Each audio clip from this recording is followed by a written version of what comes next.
Everyone, good morning, welcome to my another new video. তো আজকের ব্লগটা সকাল সকালই শুরু করছি। সকাল সকাল ঘুম থেকে উঠেই চলে এসেছি রান্নাঘরে। এখন বানিয়ে নেব সকালের ব্রেকফাস্টটা।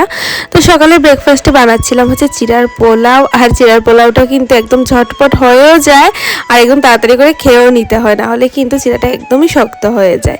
যাই হোক, এখানে আমি বানিয়ে নিচ্ছিলাম এটা, আর তার সাথে চাটাও বানিয়ে নিয়েছি। ঠাম্মাকে চা আর একটু চিড়ার পোলাও দিয়ে দিলাম, যেহেতু নিরামিষ বানিয়েছিলাম চিড়ার পোলাওটা। আর তার সাথে হচ্ছে আমিও খেয়ে নিলাম। অনেকটাই খিদে পেয়ে গেছিলো সকাল সকাল, কারণ এখন শীতের সকাল তো উঠতে উঠতে অনেকটা দেরি হয়ে যায়। রাতটাও যেহেতু বড়, সকাল সকালই অনেকটা খিদে পেয়ে যায়।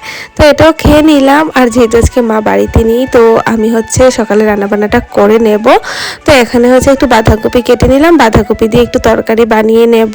তো সমস্ত কিছু কেটে কুটে এখানে বসিয়ে দিয়েছি বাঁধাকপি, তার সাথে একটু বাদামও দিয়ে দিলাম। যেহেতু নিরামিষ বাঁধাকপি করছি, তো একটু বাদাম দেওয়া কিন্তু বেশ ভালোই লাগছে। আর এইদিকে হচ্ছে বানিয়ে নিচ্ছি একটু টমেটোর টক। তো এখানে একদম সিম্পলি একটু একদম পাতলা করে টমেটোর টকটা বানিয়ে নিলাম, যেটা দিয়ে আর কি ভাত খাওয়া যায়।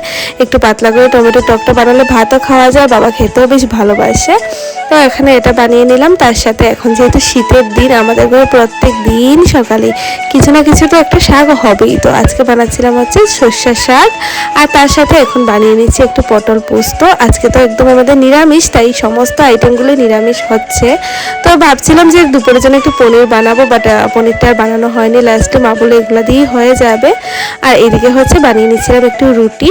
তো এখানে রুটি বানানোটাও প্রায় কমপ্লিট। আর এই ছিল আমাদের আজকে দুপুরের খাওয়া দাওয়ার মেনু। কেমন লাগলো ভিডিওটা অবশ্যই তোমরা কমেন্টে জানিও।